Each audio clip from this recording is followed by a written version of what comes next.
The Lakers were hot from the opening tap-off. They've got the ball, and Jim Pollard's one-hander is a bullseye. Carl Brown of New York driving in for a scoop shot. No good. The rebound's taken by Pollard, and here come the Lakers. Over to Martin at the side. Slater's up with a set shot. Perfect.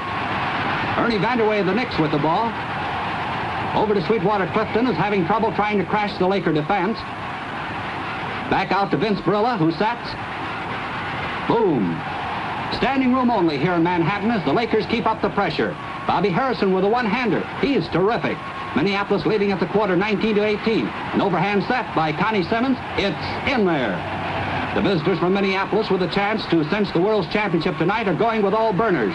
They're passing and shooting sharp. Bob Harrison's one-hander does it. New York's ball. Dick McGuire starting to drive. Simmons' hook shot is blocked, but Simmons steals it right back again and scores. Now the flashy backcourt men from Minneapolis. This was the brand of hard-fought basketball we saw in New York the night that the Lakers went on to take it all 91-84 for their 5th World's title. Work, for example, in planning and practice. Practice and then more practice. To build a great team, a championship team, you need the immense height and strength of men like Mikan. This doubles the effectiveness of every shot by maintaining control of the ball. If you miss the first, maybe you'll make the second. And if your opponent misses the first, he doesn't get a second chance. You need men like Pep Saul and Bobby Harrison who can drop those long ones through the hoop when the defense has you stymied on the inside. Watch this one. You need men who can stay in there when the going is tough. Men who can break through and score when you need the points. Men like Jim Pollard. You need a man with the grace and skill of a ballet dancer and the fingertip control of a juggler. That's Vern Mickelson. And it doesn't hurt to have a little fellow around like Slater Martin. A fellow who can cool off the hottest of shooters with a fierce defense. Watch him in action here. You know that Big George is the greatest basketball player of the century. Was elected to that honor in an Associated Press poll, as a matter of fact. And you know that other teams know it.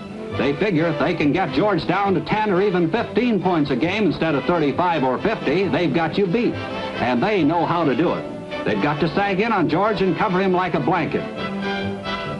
Watch how they cover him now.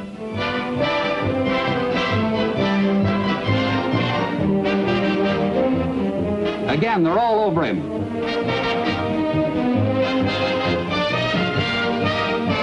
Well, you lock yourself up in the gym. You get an idea and then you start perfecting it.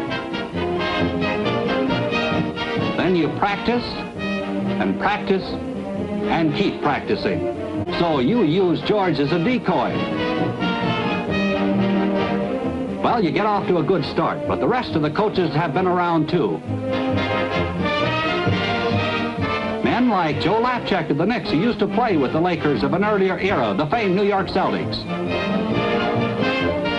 And Red Auerbach of Boston, who's written a book on how to play basketball. You know that you've got a big team with power, a team that can rise up out of those battles under the boards to get those all-important rebounds. But you know what the league is going to do next. They're going to send their speed merchants out against you and try to run you to death. As long as they can't outpower you, they're going to fast break you. Fire that ball down the floor and make your big boys wear themselves out, running up and down that floor. That fast breaking can break your heart too, but when they lay those easy ones in there, you start to wonder how good you really are. And your idea pays off. You bump into a fast breaking team.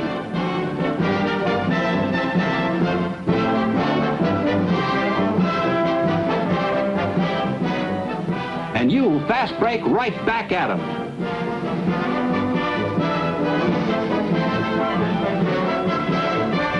Of course, the fast breaking only works for a while. The league catches up to you again. Then they start to play control ball against you, making you come out and get it, holding the ball and forcing you to make the mistakes while they wait for the sure shots. It's back to the gym, even though by the middle of the season you feel as if you've had enough basketball to last you a lifetime. But that's the price you pay for being a champion.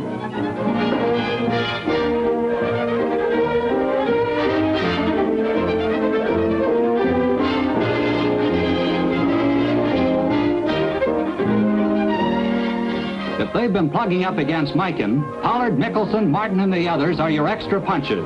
So you work away at perfecting plays built around them. You practice whenever and wherever you get the chance. Nights and travel in between. But always you try to keep that half step ahead of the rest of the league. Planning, working, practicing, and playing. Once in a while you get home for a rest. The Lakers were at Fort Wayne. They're wearing the dark shirts in possession. And here's the situation. All through the game, Fort Wayne has been leading, at times by as many as 15 points. But now in the closing minutes, the Lakers have fought to their first lead, 67-66, a single point. Here's a pretty set shot by Edelman. It makes it 68-67 Fort Wayne. Martin down the court, over to Pollard. Harrison fires to Mikan. And when Big George hits, it's 69-68 the Lakers. Edelman is blocked by Saul. This one is close. Pollard takes it down the floor for the Lakers. He hands off to Martin. Doogie feeds Mikan, and it's good again. But here are the Pistons very much in this ball game with less than 2 minutes to go. Big Charlie Scher in the pivot position, fakes, turns, shoots, and hits.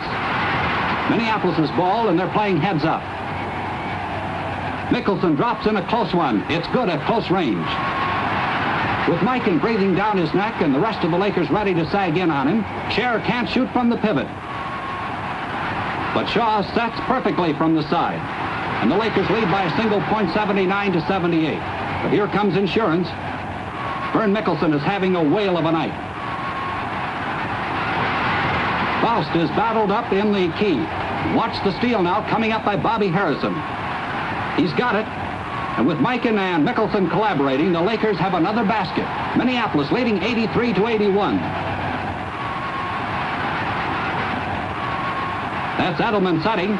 It rims the basket, and the Lakers have the rebound.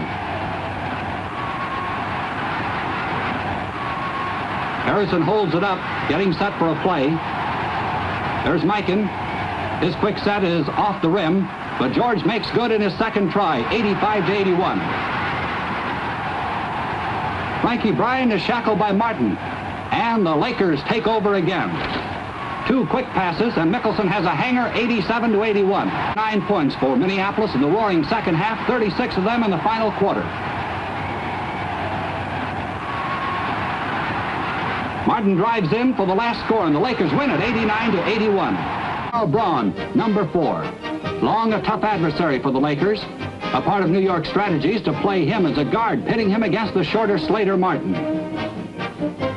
While George Mikan looks on, he sees Sweetwater Clifton, number 8, former mainstay of the Harlem Globetrotters, the man with the biggest hands in basketball.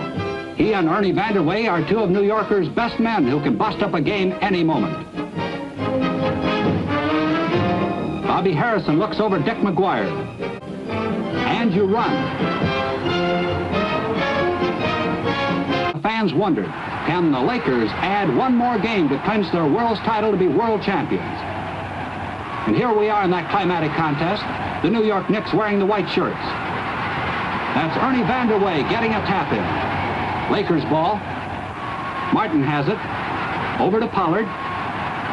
Look at him go. Clifton of New York drives down the middle, but his underhand shot is missed. Pollard recovers for the Lakers. Dougie Martin passes back to Saul, and he pops in a beautiful jumper. Knicks ball. They trail in the final quarter, 69-60. McGuire's tricky pass is snared by Martin, and it's a steal and a counter steal. Pollard finally fires it to Mickelson, who's got a lead pipe cinch. Vanderway gets a screen, and he gets a basket. The Knicks are fighting back. Mikan is being guarded like gold. Martin can't beat him. Out to Pollard. Back to Doogie. Watch this set. It's beautiful. Vanderway over to Gallatin. Out to Barilla. Vanderway feeds Simmons. It's a nice one. 2 minutes to go and an all-court press by New York. It's hands off to Pollard, and it's good.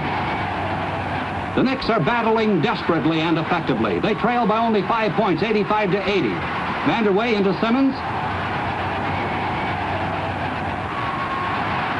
And pandemonium breaks loose as he gets his hook shot in.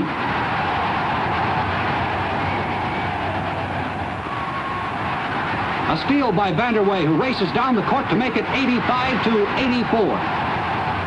Jump ball, and Mike can go straight to his target.